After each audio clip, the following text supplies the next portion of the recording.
Assalamualaikum warahmatullahi wabarakatuh. Kali ini kita akan membahas matematika kelas 6 bab 3, yaitu kubus dan balok. Ayo kita mengingat dari bahan-bahan ruang ini, kalian pasti masih ingat kan apa saja namanya? Yang ini adalah tabung. Kemudian yang ini adalah kerucut. Kemudian kubus, balok, prisma segitiga, ini pola, lima segitiga, dan prisma segi 6. Kita lanjut. Nah, di materi kali ini bab 3 kubus dan balok, kita akan mempelajari tentang subbab-subbabnya, yaitu yang pertama kita akan menyusun dan mengurai serta visual spasial. Jadi menyusun dan mengurai kubus dan balok, kemudian visual spasial. Nah, apa itu visual spasial? Visual spasial itu bahasa mudahnya kita melihat suatu objek dari berbagai sudut pandang, dari depan, dari kanan, dan dari kiri, dan dari atas bisa, dari belakang bisa. Kemudian yang kedua kita akan membahas tentang lokasi, yaitu menentukan lokasi dan kemudian menentukan jalur dan jarak antara dua titik. Lanjut, yang pertama kita akan menyusun kubus. Kubus seperti terlihat di gambar itu bisa disusun secara ditumpuk atau ke atas, atau yang bagian gambar kedua ini yaitu disusun berdampingan. Nah, kemudian kita akan mengurai gabungan kubusnya. Nah, kubus yang seperti pada gambar ini diuraikan akan jadi seperti ini. Ada berapa kubusnya? Ada 4, 1, 2, 3, dan 4. Nah, mudah bukan? Kita lanjut. Perhatikan gambar berikut. Kita ke contoh soal. Berapa banyak kubus yang menyusun bangun tersebut? Ada berapa anak-anak? Ya, di sini ada 1, 2, 3, dan 4. Nah, seperti ini. Kita lanjut. Sekarang ke balok. Balok juga sama seperti kubus.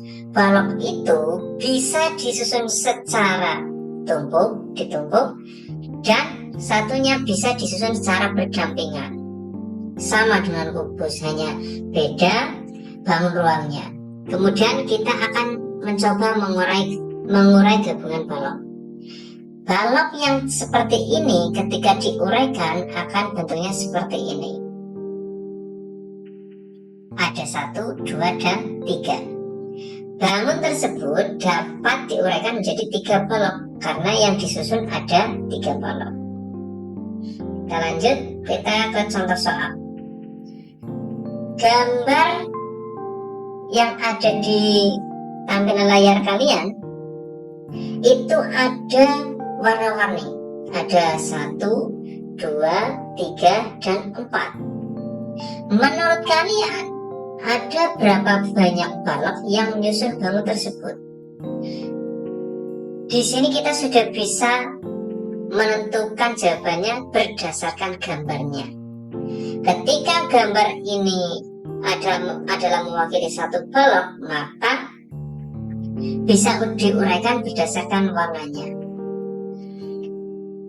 Jadi kita hitung saja warnanya 1, 2, 3, 4. Ketika diuraikan jadinya seperti ini. 1, 2, 3, 4. Jadi ada 4 balok yang menyusun bangun tersebut. Nah, sekarang ke visual spasial. Seperti yang tadi kita katakan di awal, bahwa visual spasial itu kemampuan kita dalam memandang suatu objek dari berbagai sudut pandang. Bisa dari depan, dari kanan, dari atas, dari belakang, dari kiri. Intinya dari segala arah. Nah, kita ke gambar. Ada gambar kubus yang disusun. Kemudian kita coba melihat dari depan. Tampak dari depan akan terlihat seperti ini. Apakah akan sama jika kita melihat dari sisi kanan. Dari sisi kanan akan tampak seperti ini. Yang terlihat hanya bangun yang berkubus berwarna biru dan kubus berwarna ungu. Kemudian jika kita melihat dari atas, kita akan melihat kubus yang berwarna biru, kemudian kuning, dan ungu. Nah, jika kita melihat dari sebelah kiri, dari sebelah sini, apa yang akan kita lihat adalah dua warna kubus biru dan merah. Seperti itu, mudah bukan? Kita lanjut, kita ke contoh soal. Ada gambar kubus yang disusun. Kemudian perintahnya adalah gambarkan tampilan susunan kubus yang dilihat dari sisi depan. Di depan ini, sini. Kemudian sisi kanan sebelah sini dan sisi atas. Nah, tampilan susunan kubus yang dilihat dari sisi depan, kanan, dan atas akan jadinya seperti ini. Jika dari depan, maka akan terlihat warna semua kubus ada. Jadinya seperti ini. Kemudian jika dari sebelah kanan, kubus yang akan terlihat adalah warna ungu, merah, dan kuning. Jadinya seperti ini. Dan dari atas akan terlihat hanya warna ungu dan warna kuning. Jadinya seperti ini. Mudah bukan dalam menyusun dan menguraikan bangun ruang kubus dan balok? Kita lanjut saja ke menentukan lokasi. Nah, posisi suatu tempat dapat ditunjukkan dengan bidang koordinat secara sederhana.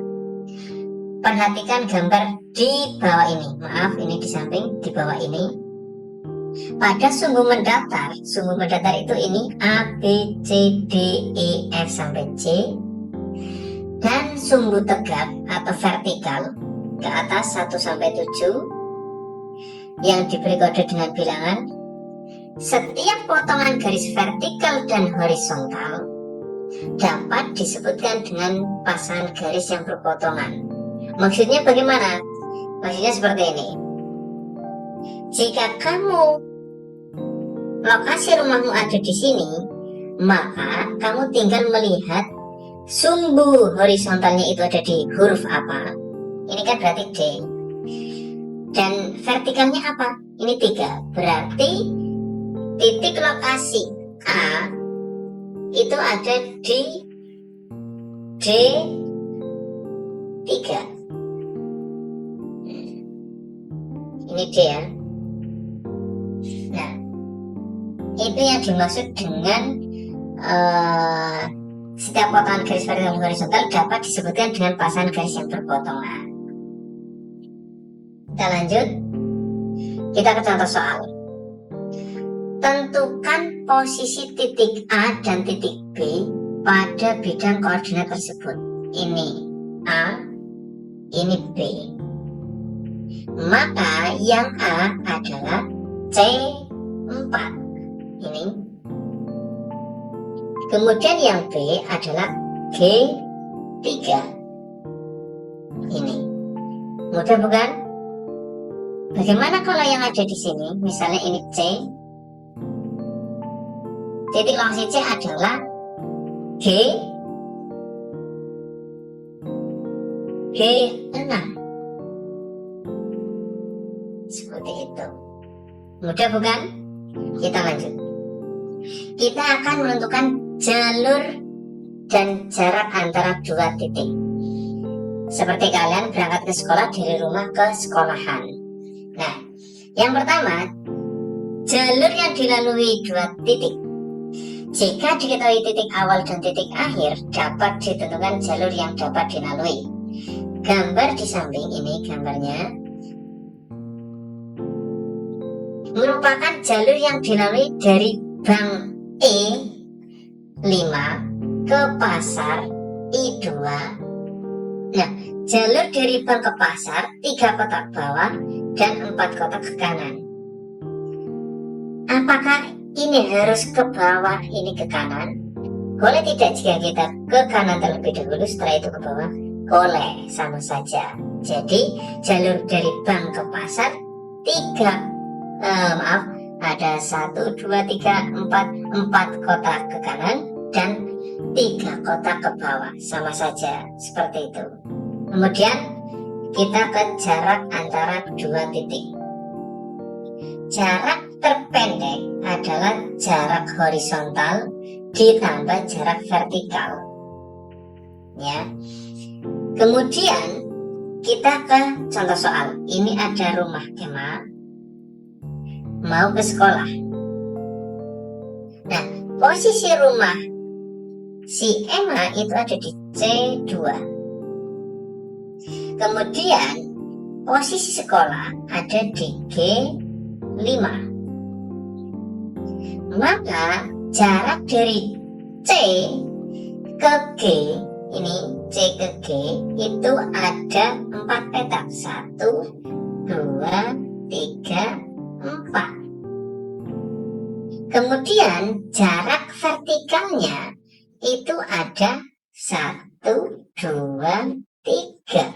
Ada 3 petak. Maka jika dijumlahkan jaraknya adalah 7 petak. 1, 2, 3, 4, 5, 6, 7. Seperti itu. Mudah bukan? Kita ke contoh soal. Di sini ada lokasi P ke lokasi Q atau titik P ke titik Q. Kita disuruh soal yang pertama adalah menuliskan jalur. Nah, jalur yang dilalui P sampai Q adalah itu yang horizontal dulu, B ke G itu adalah 1, 2, 3, 4, 5. Maka 5 petak ke kanan dan vertikalnya 1, 2 petak ke atas. Itu jalur dari titik P ke titik I. Kemudian pertanyaan yang kedua adalah berapa jarak terpendek antara titik P dan titik I? Jarak terpendeknya adalah posisi titik P yaitu B2 ini, kemudian titik Q G4 ini. Nah, jarak dari B ke G adalah 5 petak. Kemudian jarak 2 ke 4 yang vertikal ini, 2 ke 4 itu kan jaraknya 2 petak. Maka jika dijumlahkan jarak terpendeknya adalah 7 petak. Mudah bukan? Nah, demikian untuk materi dari kubus dan balok. Nah, sekarang ini ada PR untuk kalian. Coba tuliskan jawabannya di kolom komentar ya. Terima kasih. Assalamualaikum warahmatullahi wabarakatuh.